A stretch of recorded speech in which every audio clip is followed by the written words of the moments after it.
সুপ্রিয় শিক্ষার্থীবৃন্দ, নেত্রকোনা সরকারি কলেজ কর্তৃক আয়োজিত অনলাইন ক্লাসে তোমাদেরকে স্বাগত। আশা করি তোমরা তোমাদের নিজ বাসায় নিজ বাড়িতে নিরাপদে আছো। আমি মোহাম্মদ দিদারুল ইসলাম সুবল, প্রভাষক, ব্যবস্থাপনা বিভাগ, নেত্রকোনা সরকারি কলেজ। আর আজকে আমি তোমাদেরকে পড়াবো ব্যবসা সংগঠন ও ব্যবস্থাপনা প্রথম পত্র। যাদের জন্য আজকের ক্লাসটা তারা হচ্ছে একাদশ ও দ্বাদশ শ্রেণীর শিক্ষার্থীবৃন্দ এবং অনার্স ফার্স্ট ইয়ারে যারা আছো তোমরাও এই ক্লাসটা ফলো করতে পারো, কারণ তোমাদের একই সিলেবাস অনার্স ফার্স্ট ইয়ারে আছে। যাক, তোমাদেরকে একটু স্মরণ করিয়ে দিচ্ছি, এই যে চ্যাপ্টার তোমাদেরকে পড়াবো চ্যাপ্টারের নাম হচ্ছে যৌথ মূলধনী ব্যবসা। যৌথ মূলধনী ব্যবসার উপরে তোমাদের আমি একটা ক্লাস নিয়েছিলাম। এই ক্লাসে তোমাদেরকে পড়িয়েছিলাম কোম্পানি সংগঠনের ধারণা, কোম্পানি সংগঠনের সংজ্ঞা অথবা কোম্পানি সংগঠন কাকে বলে, এবং আরেকটা গুরুত্বপূর্ণ টপিকস তোমাদেরকে ধারণা দিয়েছিলাম কোম্পানি সংগঠনের বৈশিষ্ট্য, কোম্পানি সংগঠনের গুরুত্ব। তোমাদেরকে আমি এইগুলি পড়ানোর পরে তোমাদেরকে হোমওয়ার্কও দিয়েছিলাম, যদিও হোমওয়ার্কগুলি আমরা কলেজ যখন ওপেন হবে তখন তোমাদের এই হোমওয়ার্কগুলি আমরা দেখব। আজকে তোমাদের কি পড়াবো এইটাও তোমাদের আগে আমি বলে দিয়েছিলাম। যদি তোমরা একটু আগে এটা একটু দেখে থাকো তাহলে আমার পড়াইতে আরো সুবিধা হবে, তোমাদের বুঝতে আরো সুবিধা হবে। যা বলে দিয়েছিলাম এটা হচ্ছে কোম্পানি সংগঠনের শ্রেণী বিভাগ তোমাদেরকে আজকে পড়াবো। খুবই গুরুত্বপূর্ণ টপিকস এবং তোমরা যদি এটা ভালোভাবে বোঝো তোমাদের জন্য অনেক উপকার হবে। প্লাস তোমাদের এখানে তো লাগবে ইউনিভার্সিটি ভর্তি পরীক্ষা দিতে যখন যাবা তোমরা তখনও তোমাদের এই টপিকসটা কাজে লাগবে। এখান থেকে ইউনিভার্সিটির ভর্তি পরীক্ষার কোয়েশ্চেন থাকে। কোম্পানি সংগঠনের শ্রেণী বিভাগ তোমাদেরকে পড়াবো। কোম্পানি সংগঠনের শ্রেণী বিভাগ যদি তোমাদেরকে পড়াতে যাই তাহলে দেখো, আমরা কোম্পানি সংগঠনকে বিভিন্ন বইয়ে বিভিন্নভাবে বিশ্লেষণ করেছে, আমরা বিশ্লেষণ করব। তুমি যদি অন্য বইয়ে অন্যরকম পাও, মেইন থিম একটাই। সো নো টেনশন, তোমরা সবাই একটু দেখো। যারা বই দেখবা, আমরা যে বইটা তোমাদেরকে পড়াই বই ক্লাসে, এটা হচ্ছে 165 পৃষ্ঠায় আছে। কোম্পানি সংগঠনকে আমরা প্রথমেই যদি শ্রেণী বিভাগটা দেখি তাহলে বিধিবদ্ধ কোম্পানি, নিবন্ধিত কোম্পানি, অনিবন্ধিত কোম্পানি। তারপরে তোমরা দেখো নিবন্ধিত কোম্পানিকে আমরা দুই ভাগে ভাগ করেছি, একটা হচ্ছে সসীম দায় সম্পন্ন কোম্পানি আর একটা হচ্ছে অসীম দায় সম্পন্ন কোম্পানি। সসীম দায় সম্পন্ন কোম্পানিকে আমরা দুই ভাগে ভাগ করেছি, প্রতিশ্রুতি মূল্য দ্বারা সসীম দায় সম্পন্ন কোম্পানি, শেয়ার মূল্য দ্বারা সসীম দায় সম্পন্ন কোম্পানি। শেয়ার মূল্য দ্বারা সসীম দায় সম্পন্ন কোম্পানিকে আমরা দুই ভাগে ভাগ করেছি, একটা হচ্ছে প্রাইভেট লিমিটেড কোম্পানি আর একটা হচ্ছে পাবলিক লিমিটেড কোম্পানি। আবার তোমরা দেখো পাবলিক লিমিটেড কোম্পানিকে আমরা দুই ভাগে ভাগ করেছি, একটা হচ্ছে মালিকানার ভিত্তিতে আর একটা হচ্ছে নিয়ন্ত্রণের ভিত্তিতে। মালিকানার ভিত্তিতে সরকারি কোম্পানি, বেসরকারি কোম্পানি, এবং নিয়ন্ত্রণের ভিত্তিতে হচ্ছে হোল্ডিং কোম্পানি এবং সাবসিডিয়ারি কোম্পানি। তোমরা মনে মনে বলতেছো, স্যার এত কিছু একসাথে বলতেছেন, কিছুই তো আমরা বুঝতেছি না কিংবা মনে থাকবে না। আমি প্রত্যেকটা তোমাদেরকে আলাদা আলাদাভাবে এখন পড়াবো। তোমরা তোমাদের বইটা দেখো এবং আমি যেভাবে বলছি একটু মিলিয়ে নাও। প্রথমে যদি আমরা বলি বিধিবদ্ধ কোম্পানি কাকে বলে, স্ট্যাচুটরি কোম্পানি। দেখো, দেশের আইনসভা, সংসদ বা প্রেসিডেন্টের বিশেষ অধ্যাদেশ বলে গঠিত ও নিয়ন্ত্রিত কোম্পানিকে বিধিবদ্ধ কোম্পানি বলে। আবার বলছি আমি, দেশের আইনসভা, সংসদ বা প্রেসিডেন্টের বিশেষ অধ্যাদেশ বলে গঠিত, নিয়ন্ত্রিত এবং পরিচালিত কোম্পানিকে বিধিবদ্ধ কোম্পানি বলে। দেশের জাতীয় গুরুত্বপূর্ণ অর্থনৈতিক বা জনকল্যাণমূলক কার্য সাধনের লক্ষ্যে এরূপ কোম্পানি গঠন করা হয়। এখন একটু উদাহরণ দিলে তোমাদের কাছে আরো ক্লিয়ার হবে। দেখো, আমাদের দেশে বাংলাদেশ ব্যাংক, বাংলাদেশ বিমান, বিআরটিএ, বিসিআইসি, ওয়াসা ইত্যাদি এই ধরনের কোম্পানির উদাহরণ। সবাই বুঝতে পেরেছো আশা করি। আমি আবার বলছি, সহজ করে বলছি, বিধিবদ্ধ কোম্পানি হচ্ছে কোনো দেশের আইনসভা, সংসদ বা প্রেসিডেন্টের বিশেষ অধ্যাদেশ বলে যে কোম্পানি গঠন করা হয় এটাকে বলা হবে বিধিবদ্ধ কোম্পানি। তাহলে বিধিবদ্ধ কোম্পানির পরে যে কোম্পানিটা তোমাদের বলেছিলাম এটা হচ্ছে নিবন্ধিত কোম্পানি। নিবন্ধিত কোম্পানি দেখো, যে সকল কোম্পানি দেশে বহাল কোম্পানি আইন দ্বারা নিবন্ধিত হয় তাকে বলা হবে নিবন্ধিত কোম্পানি। আবার বলছি দেখো, যে সকল কোম্পানি দেশে বহাল কোম্পানি আইন অনুযায়ী গঠিত কোম্পানি নিবন্ধক কর্তৃক নিবন্ধিত হয় তাকে নিবন্ধিত কোম্পানি বলে। এখন আমরা এই নিবন্ধিত কোম্পানিকে কিছুক্ষণ আগে যেটা বলেছিলাম যে দুইটা ভাগে ভাগ করেছি। দেখো, একটা হচ্ছে অসীম দায় সম্পূর্ণ কোম্পানি আর একটা হচ্ছে সসীম দায় সম্পূর্ণ কোম্পানি। তোমাদের হয়তো মনে আছে কোম্পানি সংগঠনের বৈশিষ্ট্যের মধ্যে তোমাদের পড়িয়েছিলাম যে অসীম দায় সম্পূর্ণ কোম্পানি এবং সসীম দায় সম্পূর্ণ কোম্পানি, ওই জায়গায় আমি তোমাদেরকে বলেছিলাম। এখন তোমাদেরকে আরো একটু বলছি, দেখো সসীম দায় সম্পূর্ণ কোম্পানি এবং অসীম দায় সম্পূর্ণ কোম্পানির মধ্যে প্রথম আমরা অসীম দায় সম্পূর্ণ কোম্পানি নিয়ে কথা বলি। যে নিবন্ধিত কোম্পানির শেয়ার হোল্ডারদের দায় অসীম থাকে এবং কোম্পানি দায়ের জন্য শেয়ার হোল্ডারদের বিনিয়োগকৃত মূলধনের বাইরেও ব্যক্তিগত দায় জন্মে তাকে অসীম দায় সম্পূর্ণ কোম্পানি বলে। দেখো, কোম্পানি সংগঠন যার জন্য সবচেয়ে বেশি জনপ্রিয়, কোম্পানি সংগঠন যেটার জন্য সারা বিশ্বে আজকে সবচেয়ে বড় সংগঠন, এটার একটা গুরুত্বপূর্ণ বৈশিষ্ট্য ছিল কোম্পানি হচ্ছে সসীম দায় সম্পূর্ণ কোম্পানি। কিন্তু এখানে বলা হচ্ছে নিবন্ধিত কোম্পানি দুই প্রকার, একটা হচ্ছে সসীম দায় সম্পূর্ণ আর একটা হচ্ছে অসীম দায় সম্পূর্ণ। অসীম দায় সম্পূর্ণ কোম্পানি বাংলাদেশে বিদ্যমান নাই, কিন্তু তোমাদের জানানোর জন্য বলে রাখলাম যে কোম্পানির শেয়ার হোল্ডারদের দায় অসীম তাকে বলা হবে অসীম দায় সম্পূর্ণ কোম্পানি। তাহলে আসো, সসীম দায় সম্পূর্ণ কোম্পানি কাকে বলে? যে কোম্পানির শেয়ার হোল্ডারদের দায় সীমাবদ্ধ থাকে তাকে সসীম দায় সম্পূর্ণ কোম্পানি বলা হবে। এখন সসীম দায় সম্পূর্ণ কোম্পানিকে দুই ভাগে ভাগ করা যায়। তোমাদের কিন্তু সিকোয়েন্সটা মনে রাখতে হবে। দুই ভাগে ভাগ করা যায়। প্রথমটাই হচ্ছে প্রতিশ্রুতি দ্বারা সীমাবদ্ধ কোম্পানি, আরেকটা হচ্ছে শেয়ার মূল্য দ্বারা সীমাবদ্ধ কোম্পানি। তাহলে তোমাদেরকে একটা উদাহরণ দিচ্ছি, উদাহরণের মাধ্যমে আমি সংজ্ঞাটা পড়ে দেব, উদাহরণের মাধ্যমে ক্লিয়ার করছি। মিস্টার জহিরুল ইসলাম, মিস্টার জহিরুল ইসলাম একটি শেয়ার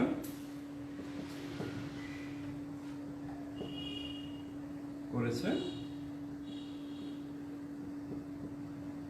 500 টাকা দিয়ে। তোমরা যারা আমার লেখাটা দেখছো, দেখো মিস্টার জহিরুল ইসলাম একটি শেয়ার ক্রয় করেছে 500 টাকা দিয়ে।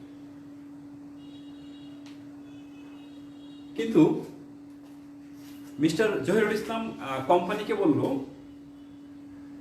অথবা শেয়ার ক্রয় করার সময় বলল যে 500 টাকা দিয়ে আমি শেয়ার ক্রয় করেছি, কিন্তু 5000 টাকা পর্যন্ত আমি দায় নিতে রাজি আছি। শেয়ার কত টাকা দিয়ে ক্রয় করেছে? 500 টাকা দিয়ে। জহিরুল ইসলাম দায় কত টাকা পর্যন্ত নিতে চাই?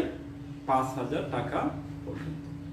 এই যে জহিরুল ইসলাম একটা প্রতিশ্রুতি দিচ্ছে 5000 টাকা পর্যন্ত সে দায় দিবে, এইটাই হচ্ছে প্রতিশ্রুতি দ্বারা দায় সীমাবদ্ধ কোম্পানি। সে যত টাকাতে শেয়ার কিনবে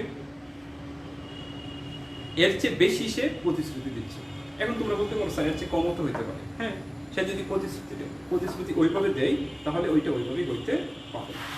এরপরে হচ্ছে শেয়ার মূল্য দ্বারা দায় সীমাবদ্ধ কোম্পানি। আমি এই উদাহরণটা থেকে তোমাদেরকে সহজ করে দিচ্ছি, আর নতুন করে একটা উদাহরণ দিচ্ছি না।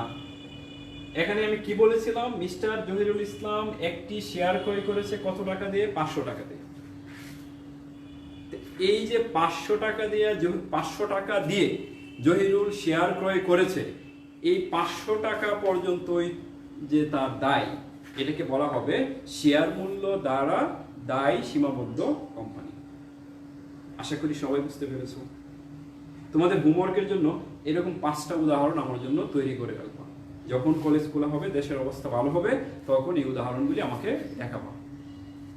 নেক্সট আমরা চলে যাব, শেয়ার মূল্য দ্বারা দায় সীমাবদ্ধ কোম্পানিকে 2 ভাগে ভাগ করা হয়েছে। একটা হচ্ছে প্রাইভেট লিমিটেড কোম্পানি, একটা হচ্ছে পাবলিক লিমিটেড কোম্পানি। তোমরা সবাই কম বেশি এটার সাথে পরিচিত, প্রাইভেট লিমিটেড কোম্পানি এবং পাবলিক লিমিটেড কোম্পানি। এখন প্রাইভেট লিমিটেড কোম্পানি হচ্ছে যে কোম্পানির সর্বনিম্ন সদস্য সংখ্যা 2 জন, সর্বনিম্ন 2 জন, সর্বোচ্চ 50 জন। সর্বনিম্ন কতজন? 2 জন। সর্বোচ্চ কতজন? 50 জন। এটাকে বলা হবে হচ্ছে কি? Private limited company. দেখো তোমরা তোমাদের বইয়ে দেখো, যে শেয়ার দ্বারা দায় সীমাবদ্ধ কোম্পানির সর্বনিম্ন সদস্য সংখ্যা 2 এবং সর্বোচ্চ সদস্য সংখ্যা 50 জনে সীমাবদ্ধ থাকে এবং জনসাধারণের উদ্দেশ্যে শেয়ার ক্রয় বিক্রয় নিষিদ্ধ থাকে এবং পরিমেল নিয়মাবলীর বিধান দ্বারা শেয়ার হস্তান্তর অযোগ্য বিবেচিত হয়, তাকে প্রাইভেট লিমিটেড কোম্পানি বলে। Private limited company, public limited কোম্পানির মধ্যে অনেকগুলি পার্থক্য আছে। যখন তোমাদেরকে এইগুলি পড়াবো তখন এটা তোমাদের কাছে আরো বেশি ক্লিয়ার হবে। এখন আমরা চলে যাচ্ছি প্রাইভেট লিমিটেড কোম্পানি একটা, আরেকটা কি বলেছিলাম? Public limited company. কোম্পানি বলতে আমরা যেটাকে বুঝি এটাই হচ্ছে আসলে পাবলিক লিমিটেড কোম্পানি। তাহলে পাবলিক লিমিটেড কোম্পানি সংখ্যাটা কি হতে পারে? যে কোম্পানির সর্বনিম্ন সদস্য সংখ্যা 7 জন এবং সর্বোচ্চ সদস্য সংখ্যা শেয়ার দ্বারা সীমাবদ্ধ, তাকে বলা হবে পাবলিক লিমিটেড কোম্পানি। আর একটু আগে আমরা প্রাইভেট লিমিটেড কোম্পানির মধ্যে যে কাজগুলি বলেছিলাম যে করতে পারবে না, যেমন কি শেয়ার ক্রয় বিক্রয় নিষিদ্ধ, পরিমেল নিয়মাবলীর বিধান দ্বারা শেয়ার হস্তান্তর অযোগ্য, এইগুলি পাবলিক লিমিটেড কোম্পানিতে সবগুলি পারবে। শেয়ার অবাধে হস্তান্তর, শেয়ার কি করা যাবে? অবাধে হস্তান্তর করা যাবে। তাহলে প্রাইভেট লিমিটেড কোম্পানি এবং পাবলিক লিমিটেড কোম্পানির পার্থক্যটা যখন আমরা পড়াবো তখন তোমরা এইগুলি আরো ভালোভাবে বুঝতে পারবে। এখন আমরা প্রথম যেটা বলেছিলাম, এখন কিন্তু আস্তে আস্তে ভেঙে ভেঙে আমরা সামনে এগিয়ে যাচ্ছি। এখন পাবলিক লিমিটেড কোম্পানিকে আমরা 2 ভাগে ভাগ করব। এটা আমি একটু তোমাদেরকে বোর্ডে দেখিয়ে দিচ্ছি, অনেক সময় তোমরা এটা গুলিয়ে ফেলো।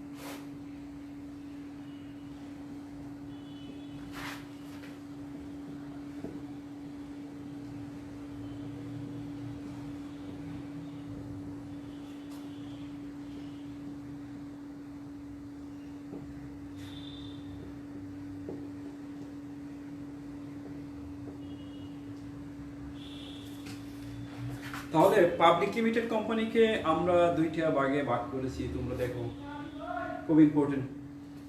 আমরা ওই দিকে যখন বলেছিলাম তখন বলেছিলাম যে পাবলিক লিমিটেড কোম্পানিকে 2টা ভিত্তিতে ভাগ করা যায়, একটা হচ্ছে মালিকানার ভিত্তিতে আর একটা হচ্ছে নিয়ন্ত্রণের ভিত্তিতে। এই যে এটা হচ্ছে কিসের ভিত্তিতে? মালিকানার ভিত্তিতে।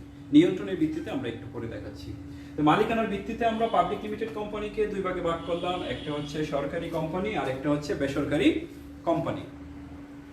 এখন তোমরা অনেকে অনেকভাবে সংজ্ঞা দিবা, কিন্তু তোমাদের মনে রাখার স্বার্থে, তোমরা পরীক্ষায় পারবা এরকম স্বার্থে আমি তোমাদেরকে বুঝিয়ে দিচ্ছি।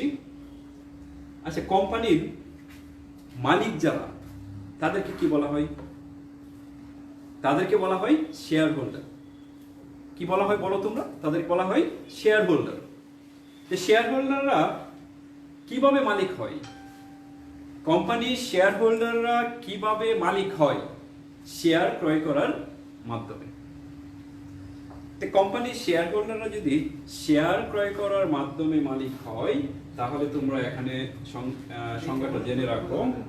যদি কোনো কোম্পানির 51% বা 51% অথবা তার উপরে কোনো কোম্পানির শেয়ার যদি সরকারের থাকে তখন এটাকে বলা হবে সরকারি কোম্পানি। কি কোম্পানি বলা হবে? সরকারি কোম্পানি। তাহলে তোমাদেরকে উদাহরণ দিচ্ছি, ABC কোম্পানির 72%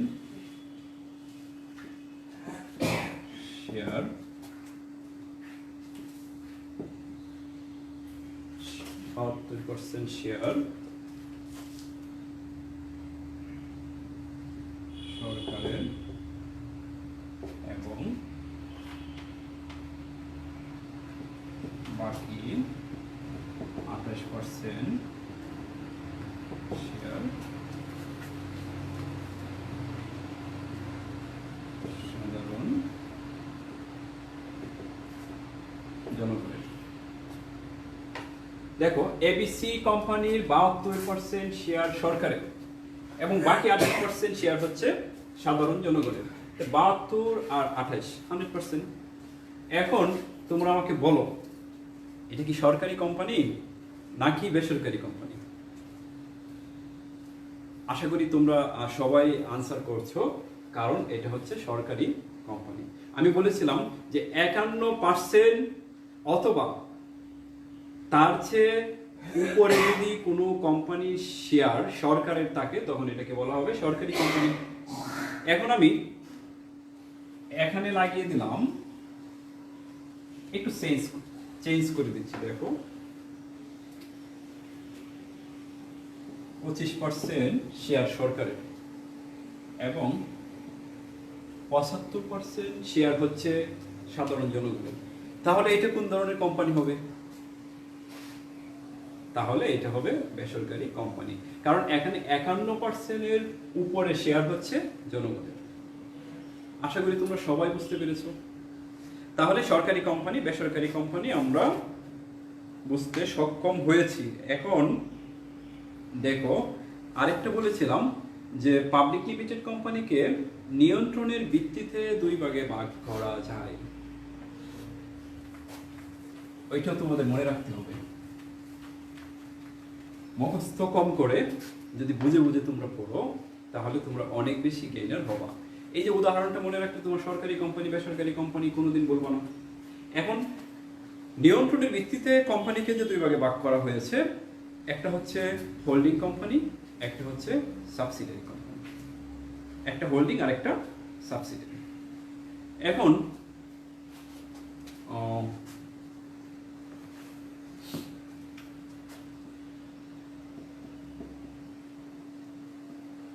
হোল্ডিং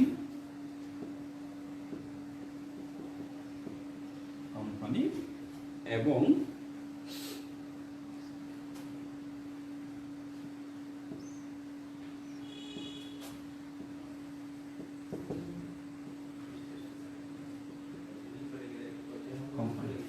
হোল্ডিং কোম্পানি এবং সাবসিডিয়ারি কোম্পানি। এটা মনে রাখার জন্য সহজ কিছু উপায় তোমাদেরকে আমি মনে করিয়ে দিচ্ছি। দেখো,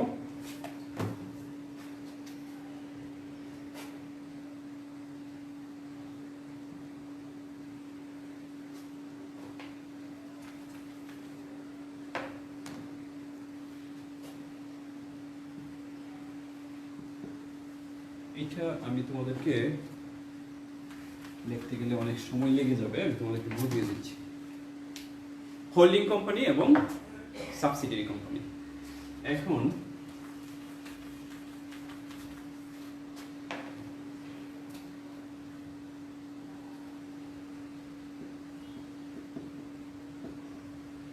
কোম্পানি এক্স,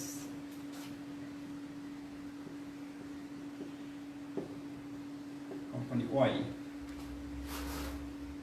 এখানে 2টা কোম্পানি আমি লিখেছি, একটা হচ্ছে এক্স কোম্পানি আর একটা হচ্ছে ওয়াই কোম্পানি। এখন আমি বলবো, তোমরা শুনবা।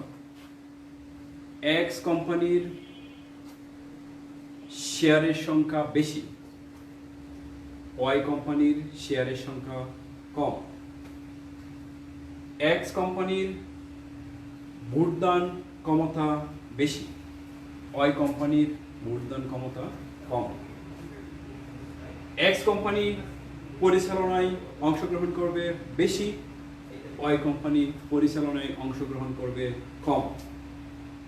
তাহলে এই যে আমি কয়েকটা পয়েন্ট বলেছি, এর মধ্যে সবকিছুই এটা হচ্ছে বেশি বেশি, আর ওয়াই কোম্পানি হচ্ছে সবগুলি কম। সো এটা হচ্ছে হোল্ডিং কোম্পানি আর এটা হচ্ছে সাবসিডিয়ারি কোম্পানি। এখন যদি আমরা সংজ্ঞা দিই, বইয়ের ভাষায় তোমরা একটু দেখো, যদি কোনো কোম্পানি অন্য কোনো কোম্পানির 50% বেশি শেয়ারের মালিক হয় এবং মোট ভোটদান ক্ষমতার 50% বা অতিরিক্ত ভোটদান ক্ষমতা ভোগ করে, অথবা প্রত্যক্ষ বা পরোক্ষভাবে অধিকাংশ পরিচালক নিয়োগ করার ক্ষমতার অধিকারী হয়, তবে ওই কোম্পানিকে নিয়ন্ত্রণকারী কোম্পানি বা হোল্ডিং কোম্পানি বলে। আমি কিন্তু তোমাদেরকে আগেই এই পয়েন্টগুলি এখানে বলে দিয়েছি যে শেয়ারের সংখ্যা বেশি থাকবে, ভোটদান ক্ষমতা বেশি থাকবে, পরিচালক অথবা পরিচালনা বেশি করবে যে কোম্পানি, এটাকে বলা হবে হচ্ছে কি হোল্ডিং কোম্পানি। আর এই পয়েন্টগুলি যে কোম্পানি কম করবে এটাকে বলা হবে সাবসিডিয়ারি কোম্পানি। আশা করি সবাই বুঝতে পেরেছো। এখন আরেকটা জিনিস তোমাদের পরীক্ষায় অনেক সময় আসে, এটাও তোমাদের একটু জেনে রাখতে হবে, অনিবন্ধিত কোম্পানি। আমরা প্রথমে যখন বলেছিলাম যে নিবন্ধিত কোম্পানি, অনিবন্ধিত কোম্পানি। অনিবন্ধিত কোম্পানিটা আবার কি? দেখো, কোম্পানি আইনের 371 ধারা অনুযায়ী অনিবন্ধিত কোম্পানি হলো 7 সদস্যের অধিক সদস্য নিয়ে গঠিত কোনো অংশীদারি ব্যবসা বা সমিতি যা কোম্পানি আইনের আওতায় নিবন্ধিত নয়। মনে হবে কোম্পানি, বাট অ্যাকচুয়ালি এটা কোম্পানি না। 7 সদস্যের অধিক মানে কোম্পানি, পাবলিক লিমিটেড কোম্পানি হইতে হলে সর্বনিম্ন সদস্য কতজন লাগে? 7 জন। এই জন্য বলা হচ্ছে যে 7 সদস্যর অধিক কোনো অংশীদারি কোম্পানি, অংশীদারি ফার্ম, কোম্পানি না, অংশীদারি ফার্ম কিংবা অন্য কোনো সমিতি কিংবা অন্য কোনো সংগঠন যেটা মনে হবে কোম্পানি কিন্তু আসলে কোম্পানি আইনে নিবন্ধিত নয়, এটাকে বলা হবে হচ্ছে অনিবন্ধিত কোম্পানি। 1994 সালের কোম্পানি আইন অনুযায়ী এরূপ প্রতিষ্ঠানকে কোম্পানি বলা চলে না। তবে কোম্পানি সীমিত পর্যায়ে এটাকে কোম্পানি হিসেবে গণ্য করা হবে, কিন্তু যদি নিবন্ধিত হয় তখনই আমরা এটাকে কোম্পানি হিসেবে গণ্য করব।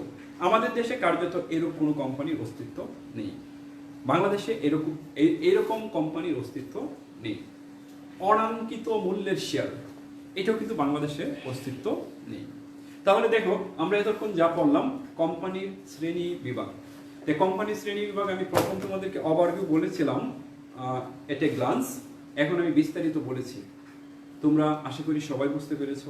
এরপরে যদি কারো কোনো বুঝতে অসুবিধা হয় তোমরা এগুলি নোট করে রাখবা। যখন তোমাদের সাথে আমাদের দেশের অবস্থা, বিশ্বের অবস্থা ভালো হবে, কলেজগুলি খুলে দিবে, তখন তোমরা আমাকে এগুলি দেখাবা। তাহলে আমি আবার একটু তোমাদেরকে বলতেছি, কোম্পানিকে প্রথম আমরা কয় ভাগে ভাগ করেছিলাম? 3 ভাগে। একটা হচ্ছে বিধিবদ্ধ কোম্পানি, একটা হচ্ছে নিবন্ধিত কোম্পানি, আর একটা হচ্ছে অনিবন্ধিত কোম্পানি। এবং নিবন্ধিত কোম্পানিকে আমরা 2 ভাগে ভাগ করেছিলাম, একটা হচ্ছে সসীম দায় সম্পন্ন কোম্পানি আর একটা হচ্ছে অসীম দায় সম্পন্ন কোম্পানি। সসীম দায় সম্পন্ন কোম্পানিকে আমরা দেখিয়েছি প্রতিশ্রুতি মূল্য দ্বারা সসীম দায় সম্পন্ন কোম্পানি, আর একটা হচ্ছে শেয়ার মূল্য দ্বারা সসীম দায় সম্পন্ন কোম্পানি। শেয়ার মূল্য দ্বারা সসীম দায় সম্পন্ন কোম্পানিকে আমরা 2 ভাগে দেখিয়েছি, একটা হচ্ছে প্রাইভেট লিমিটেড কোম্পানি আর একটা হচ্ছে public limited company. Public limited কোম্পানিকে আমরা 2টা ভিত্তিতে ভাগ করে দেখিয়েছি, একটা হচ্ছে মালিকানার ভিত্তিতে আর একটা হচ্ছে কি নিয়ন্ত্রণের ভিত্তিতে। মালিকানার ভিত্তিতে দেখিয়েছি হচ্ছে সরকারি কোম্পানি এবং বেসরকারি কোম্পানি, এবং নিয়ন্ত্রণের ভিত্তিতে দেখিয়েছি হোল্ডিং কোম্পানি এবং সাবসিডিয়ারি কোম্পানি। তাহলে আমরা পরবর্তী আরেকটা টপিকসে যাচ্ছি, কোম্পানি সংগঠনের সুবিধা। দেখো, বৈশিষ্ট্য পড়লে কোম্পানি সংগঠনের সুবিধা অসুবিধা এগুলি সবই পড়া যায়, কিন্তু এরপরেও আমি তোমাদের স্বার্থে সহজ হওয়ার জন্য আমি সুবিধা অসুবিধাগুলি তোমাদের পড়িয়ে দেব। আমরা যদি কোম্পানি সংগঠনের সুবিধার কথা চিন্তা করি, তাহলে বেশ কয়েকটা পয়েন্ট যদি তোমরা মনে রাখো, তাহলে কোম্পানি সংগঠনের সুবিধা তোমাদের বুঝতেও পারবা এবং পরীক্ষায় আসলে লিখতেও পারবা। প্রথম যে সুবিধাটা আমরা বলতে পারি এটা হচ্ছে অধিক মূলধন। দেখো, ছোটখাটো কোনো ব্যবসা করতে গেলে আহামরি কোনো মূলধনের দরকার হয় না। যেমন তুমি যদি এক মালিকানা কোনো ব্যবসা প্রতিষ্ঠান চালু করো, তুমি ইচ্ছা করলেই চালু করতে পারবা। তুমি যদি ইচ্ছা করো তাহলেই স্বল্প পরিসরের মূলধন দিয়ে চালু করতে পারবা। অংশীদারি বিজনেস করতে গেলে মোটামুটি মূলধন দিয়ে চালু করতে পারবা, কিন্তু যৌথ মূলধনী কোম্পানি করতে গেলে অনেক বেশি মূলধনের প্রয়োজন হবে। আর অনেক বেশি মূলধন যখন হবে, তুমি অনেক ভালো বিজনেস করতে পারবা। তো এই অধিক মূলধন হচ্ছে যৌথ মূলধনী কোম্পানি অথবা কোম্পানি সংগঠনের একটা সুবিধা আমরা বলতে পারি। সীমিত দায়, ক্লাস শুরু করার সময় তোমাদেরকে বলেছিলাম যে সীমিত দায় হওয়ার কারণে যৌথ মূলধনী কোম্পানি সারা বিশ্বে আজকে জনপ্রিয়। আর এই সীমিত দায় হচ্ছে যৌথ মূলধনী কোম্পানির একটা কি সুবিধা। তাহলে তোমাদেরকে যদি কোয়েশ্চেন করা হয় সীমিত দায় কি, কোম্পানি শেয়ার হোল্ডাররা যত টাকা দিয়ে শেয়ার কিনবে তার দায় হচ্ছে তত টাকা পর্যন্তই। এটাকে বলা হবে কোম্পানি সীমিত দায়ী। আমি যদি উদাহরণের মাধ্যমে ক্লিয়ার করি, তাহলে এই যে আমি জহিরুল ইসলামকে দিয়ে উদাহরণ দিয়েছিলাম, এখন আরেকটা উদাহরণ দিই। মনে করো মিস্টার আমিনুল 50,000 টাকার শেয়ার ক্রয় করেছে। কোম্পানি যদি 50 কোটিও লস করে ফেলে, তাহলে আমিনুলের দায় হবে 50,000 টাকা পর্যন্ত। এর চেয়ে বেশি দায় আমিনুলের হবে না। সো তোমরা সীমিত দায় যেটা, এটা হচ্ছে কোম্পানি সংগঠনের একটা সুবিধা। চিরন্তন অস্তিত্ব, কোম্পানি সংগঠনের আরেকটা গুরুত্বপূর্ণ বৈশিষ্ট্য বলতে পারো, সুবিধাও বলতে পারো, চিরন্তন অস্তিত্ব। কোম্পানি সংগঠন গঠন হওয়ার পরে কখন এটা বিরূপ সাধন হবে, সাধারণত এইটা নিয়ে চিন্তা করা হয় না। কিংবা আমি যদি তোমাদেরকে বলি যে এক মালিকানা বিজনেস একজন শুরু করলো, সে ইচ্ছা করলেই কিন্তু এক মালিকানা বিজনেস কি করে দিতে পারে, অফ করে দিতে পারে। আজকে শুরু করেছে, 1 মাস পরে অফ করে দিতে পারে, 1 বছর পরে অফ করে দিতে পারে। কিংবা সে কোনো কারণে মারা গেল, তার উত্তরাধিকারী যারা আছে তারা চাইলো যে বিজনেসটা পরিচালনা করবে না, তখন এটা অফ হয়ে যাবে। ঠিক অংশীদারি বিজনেসের ক্ষেত্রেও এরকম ঘটতে পারে। কিন্তু যৌথ মূলধনী কোম্পানি অথবা কোম্পানি বিজনেসের ক্ষেত্রে এরকম ঘটবে না। শেয়ার হোল্ডাররা সবাই যদি মারা যায়, তখনও কোম্পানি চলতে থাকবে। এই জন্য কোম্পানিকে বলা হয় হচ্ছে চিরন্তন অস্তিত্বের অধিকারী। দেখো, আমরা যদি বইয়ের ভাষায় একটু বলি, কোম্পানি পৃথক আইনগত সত্তা একে চিরন্তন অস্তিত্বের মানে উন্নীত করেছে। ফলে কোনো দেশের শেয়ার মালিকের মৃত্যু, দেউলিয়াত্ব বা অন্য কোনো কারণে এর অস্তিত্ব সহজে বিপন্ন হয় না। ফলে এই ব্যবসার উপর জনগণের আস্থা অনেক বেশি থাকে। সো এটা হচ্ছে একটা সুবিধা। স্বাধীন সত্তা, দেখো অন্য বিজনেসগুলি সাধারণত মালিকের নামে পরিচালিত হয় অথবা মালিকের নামে পরিচিত হয়, কিন্তু যৌথ মূলধনী কোম্পানি অথবা কোম্পানি বিজনেসের নিজস্ব সত্তা আছে অথবা স্বাধীন সত্তা আছে। এটা দ্বারাই বিজনেস কি হয়, পরিচালিত হয়। এই জন্য এটা হচ্ছে কোম্পানি সংগঠনের একটা সুবিধা আমরা বলতে পারি। শেয়ারের হস্তান্তর যোগ্যতা, যৌথ মূলধনী কোম্পানির শেয়ার অবাধে হস্তান্তর যোগ্য। তোমাদেরকে আগেও বলেছিলাম, তুমি শেয়ার ক্রয় করেছো, ইচ্ছা করলে এই শেয়ার আবার তুমি কি করতে পারবা, বিক্রয় করতে পারবা। এই জন্য তোমাদেরকে আমরা পড়িয়েছিলাম শেয়ার মার্কেট। যৌথ মূলধনী কোম্পানি শেয়ার ক্রয় বিক্রয়ের জন্য নিয়োজিত যে মার্কেট, এগুলিকে বলা হবে share market. Dhaka stock exchange, Chittagong stock exchange. তো এই যে তোমার শেয়ারের হস্তান্তর যোগ্যতা, এটা কিন্তু অন্য বিজনেসে এত সহজে করা যায়। শেয়ার হস্তান্তর যোগ্যতা এটাও যৌথ মূলধনী কোম্পানি অথবা কোম্পানি বিজনেসের একটা সুবিধা আমরা বলতে পারি। বৃহদায়তন ব্যবসায়ের সুবিধা, দেখো তুমি যদি বড় আকারের কোনো বিজনেস করতে চাও, তুমি যদি বৃহৎ আকারের কোনো বিজনেস করতে চাও, তাহলে কিন্তু এক মালিকানা এবং অংশীদারি বিজনেসের মাধ্যমে সহজে করা সম্ভব হয় না। সাধারণত যখন বিজনেস শুরু করা হয়, যখন কেউ উদ্যোক্তা হতে চায়, তখন কিন্তু সে এক মালিকানা বিজনেসের মাধ্যমে শুরু করে। কিন্তু যখন সে একটা বড় পর্যায়ে বৃহৎ আকারে বিজনেস শুরু করতে চায়, তখন কিন্তু সাধারণত এটা অংশীদারি বিজনেস, কোম্পানি বিজনেসে রূপান্তর নেয়। তো এই যে বৃহদায়তন বিজনেসের সুবিধাটা, এটা হচ্ছে এই বিজনেসের একটা সুবিধা আমরা বলতে পারি। সুদক্ষ পরিচালনা, দেখো তুমি বিজনেস স্টার্ট করতে পারো, তুমি অনেক কিছু স্টার্ট করতে পারো, কিন্তু এটাকে টিকিয়ে রাখতে হবে। আর এই টিকে থাকবে তখনই যখন পরিচালনাটা সুদক্ষ হবে। পরিচালনা যদি সুদক্ষ না হয় তাহলে কিন্তু সঠিকভাবে তোমার বিজনেস চলবে না। শুধু বিজনেস না, প্রত্যেকটা কাজেই যদি পরিচালনা ঠিকভাবে হয় তখন কিন্তু ওই কাজটা সঠিকভাবে সম্পূর্ণ হয়। তো এখানে বলা হচ্ছে সুদক্ষ পরিচালনা। যৌথ মূলধনী কোম্পানি সুদক্ষ পরিচালনা সম্ভব, কারণ এখানে তুমি নিয়োগই দিবা হচ্ছে অনেক বেশি ফ্রেশ গ্রাজুয়েট, যারা হায়ার ডিগ্রি, বিজনেসের উপরে যাদের হায়ার ডিগ্রি আছে তারা কিন্তু এখানে নিয়োগপ্রাপ্ত হয়। তোমরা কমার্সের স্টুডেন্ট হিসেবে তোমরা যখন বেশি টাকায় চাকরি করবা, সাধারণত কিন্তু এই কোম্পানিগুলিতেই তোমাদের বেশি টাকায় চাকরি হবে। তো এই যে এই সুদক্ষ পরিচালনা, এইটা অন্যান্য বিজনেসের চেয়ে এখানে একটু বেশি হয়। সো এটাও একটা সুবিধা আমরা বলতে পারি। আকর্ষণীয় বিনিয়োগ ক্ষেত্র। দেখো, মানুষের হাতে টাকা আছে, কিন্তু মানুষ অনেক সময় বিনিয়োগ করতে ভয় পায় যে তার এই টাকাটা কি লস হয়ে যায়, এই টাকাটা সে পায় কিনা। এই জন্য আকর্ষণীয় একটা বিনিয়োগ ক্ষেত্র বলা হয় যৌথ মূলধনী কোম্পানিতে বিনিয়োগ করাকে। যদিও তোমরা বলতে পারো স্যার শেয়ার মার্কেট নিয়ে তো অনেক কিছু হয়, আসলে প্রত্যেকটা জিনিসেরই একটা ভালো সাইড একটা মন্দ সাইড থাকবে, কিন্তু আমরা ভালো সাইডটাকে গ্রহণ করব। সো এটাও একটা সুবিধা আমরা বলতে পারি। তারপরে ব্যাপক প্রচার, ওয়েল পাবলিসিটি।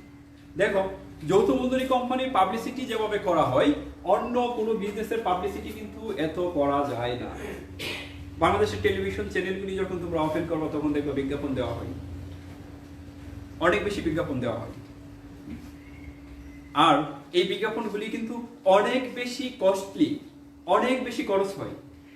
আর এইগুলি সাধারণত যৌথ মূলধনী কোম্পানি যারা আছে, যৌথ মূলধনী কোম্পানি এই তোমার বিজ্ঞাপনগুলি বেশি দিয়ে থাকে। এতে কি হয়? ব্যাপকভাবে পাবলিসিটি হয়। আর এই ব্যাপক পাবলিসিটি হচ্ছে যৌথ মূলধনী কোম্পানির একটা সুবিধা আমরা বলতে পারি। সো আজকে গুরুত্বপূর্ণ টপিকস তোমাদেরকে পড়িয়েছি। আজকে আর আগাতে চাচ্ছি না, আমরা নেক্সট যেদিন ক্লাস নিব আরও কিছু টপিকস তোমাদের শেষ করার চেষ্টা করব।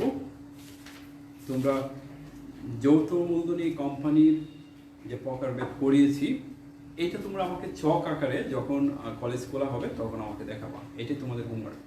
আর সবাই বাসায় থাকবা, ভালো থাকবা, সুস্থ থাকবা, অপ্রয়োজনে বাসা থেকে বের হবা না। এবং তোমার ফ্যামিলি, তুমি যদি সেফ থাকো তোমার পরিবার সেফ থাকবে, তোমার পরিবার যদি সেফ থাকে আমাদের দেশ সেফ থাকবে। সো তোমরা সবাই ভালো থাকবা। আর আমাদের এই অনলাইন ক্লাস যতদিন পর্যন্ত না আমাদের দেশের অবস্থা ঠিক না হচ্ছে ততদিন পর্যন্ত হয়তোবা সারা দেশ, আমি সারা দেশ একটা বলছি না, আমাদের এই নেত্রকোনা সরকারি কলেজের আমাদের সুযোগ্য অধ্যক্ষ মহোদয়ের দিক নির্দেশনায় আমাদের এই ক্লাস চলমান থাকবে।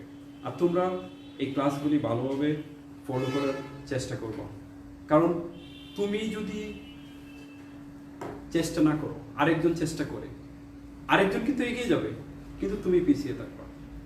এই জন্য তোমরা বাসায় তো এখন অনেক সময় পাচ্ছ, বাসায় বেশি বেশি করে পড়াশোনা করবা। আর আমরা যে ক্লাসগুলি নেই এই ক্লাসগুলি তোমরা দেখবা। আর যে যে জায়গায় তোমাদের সমস্যা হয় এই সমস্যাগুলি পয়েন্ট আউট করে রাখবা। যখন কলেজ ওপেন হবে তখন আমরা তোমাদের এই সমস্যাগুলি আরও বেশি করে সমাধান করে দেব। ঠিক আছে, আজকে ভালো থাকবা, আবার দেখা হবে।